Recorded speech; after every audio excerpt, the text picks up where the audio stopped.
Good afternoon. I'm Lance Smith, and I'm here at Zwingli UCC in Monticello. I'm the pastor here, and this is our Hump Day Devotional. This is our midweek devotional. I was thinking about time today. The psalmist in Psalm 13 says, "How long, O Lord, how long?" I have the Message translation here I'd like to read for you. "Long enough, God. You've ignored me long enough. I've looked back at the back of your head long enough. Long enough I've carried this ton of trouble, lived with a stomach full of pain. Long enough my arrogant enemies have looked down their noses at me. Take a good look at me, God. Oh my God. I want to look life in the eye so no enemy can get the best of me or laugh when I fall on my face. I've thrown myself headlong into your arms. I'm celebrating your rescue. I'm singing at the top of my lungs. I'm so full of answered prayers." I saw a Facebook meme the other day where someone was saying that they were tired.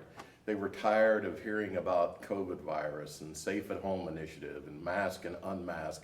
They were tired of the unrest. They were tired of the riots. They were tired of the racial stuff and all the things that are going on and all these protests and all these reactions and all this spectrum of venom that seems to be flowing through our society today. And I thought about the psalm, and I thought about time. How long will we be in the same place?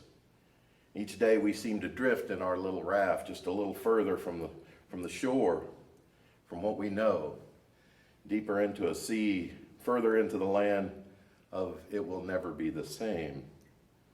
But you'll notice that all these are all questions of uncertainties. We get unnerved when we cannot grasp our treasured schedules. You know, the entirety of human society runs on a schedule. Everything is scheduled. I think about the old Bachman-Turner Overdrive. We get up every morning to the alarm clock warning, take the 8:15 into the city. Remember that? Taking care of business. That's what we focus on as our schedules. So we've been suckled so long on that schedule and the ease of that schedule that when we get off the schedule, when things aren't quite the same, when things don't quite run as smoothly as we think they do, we have a feeling of unrest in our system.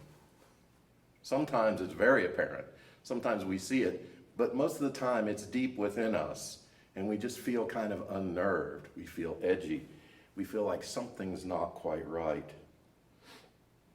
Worries about relatives, worries about families, worries about jobs, worries about the economy, worries about too many worries. They seem to fill our brains.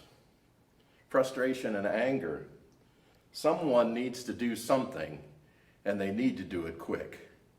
This needs to stop, we say to ourselves. The psalmist says, "God, are you listening?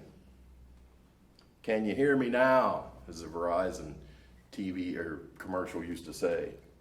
"Can you hear my cries, O Lord?" But here in the midst of all this, in this feeling of loneliness, in this feeling of chaos and feeling of darkness, there's still a lot of constants. There's a ton of constants. It's not far from us at all times. The natural world doesn't operate on timelines and punch clocks. The natural world seems to flow like a mountain stream around rocks and through valleys, around those dead snags laying out in the stream. The one thing the mountain stream always does, and the thing that gives it its power, the thing that makes it able to carve out things like the Grand Canyon, the thing that makes it able to turn huge turbines and generate energy, is it's always on a quest to seek the lowest place to rest. It's always on a quest. And that quest allows it to gather with other droplets that are seeking the same quest. So it's community and it's humility that give this stream its power. It's one of the most powerful forces in nature. the power of water flowing through a stream to the ocean. As we look at the people of God and the stories of the Bible, in the Israelites' time, we see a way in which God helped them. God doesn't make things happen on the Israelites' schedule. It doesn't happen right now when they're in trouble. They happen when all things align. When each part of the system comes into play. Like the prodigal son, we seem to have to come to the dead end of our avenues before we turn and look at God's street that he's trying to point us down. There's no schedule. What makes our relationship to God very special is that we have free will. That God doesn't tell us what to do and when to do it. God compels us to do the right thing, to do God's work. It's very inefficient. But anything less than that would be, we'd be automatrons or slaves. But the main thing is God's telling us all the time, do not be afraid. Almost every time the angels come to see us, they say, don't be afraid. Don't be afraid. There are constants in this world of chaos and darkness. This world that seems to change every day. In fact, every minute. Don't wear a mask, wear a mask. Wear a mask, don't wear a mask. Opening, closing, closing, opening. It's crazy. It drives a person insane. And each breath that I take, I have to trust that there'll be another before I exhale. I know that God is with me.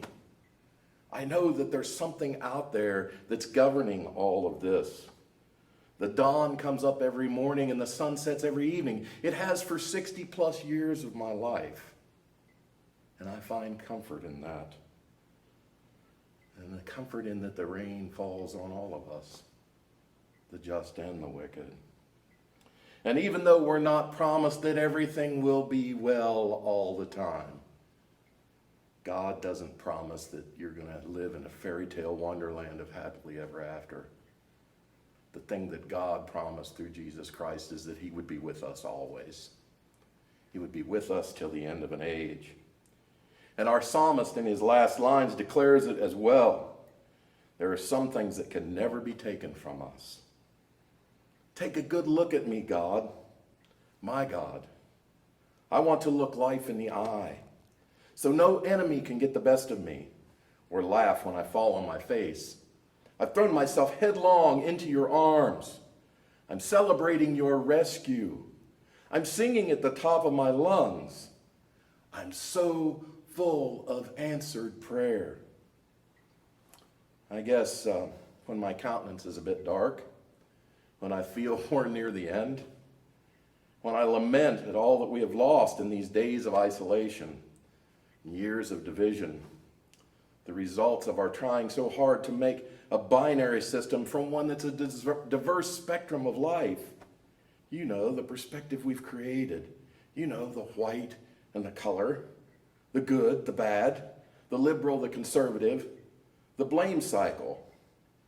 It only gets us further from the answers to our problems. When I question, like the psalmist, how much longer, God? I guess I'm asking myself that question. How much longer, Lance? How much longer are you going to let this go? So I, like the psalmist, intend to throw myself headlong into God's arms. I need to hear him telling me through the voices of nature around me and through the psalmist and through the words of my friends and family. I am with you. You are loved. Don't be afraid. I'm the one who orchestrates the new creation, God says. Don't be scared. I am the Lord your God. And I got this. I pray today that you trust God and throw all your cares and worries on him. That you stop watching the clock and you are able to see the blessings around you. May you remember God is a pretty big God and can handle it. You know, God has a pretty good track record. Amen.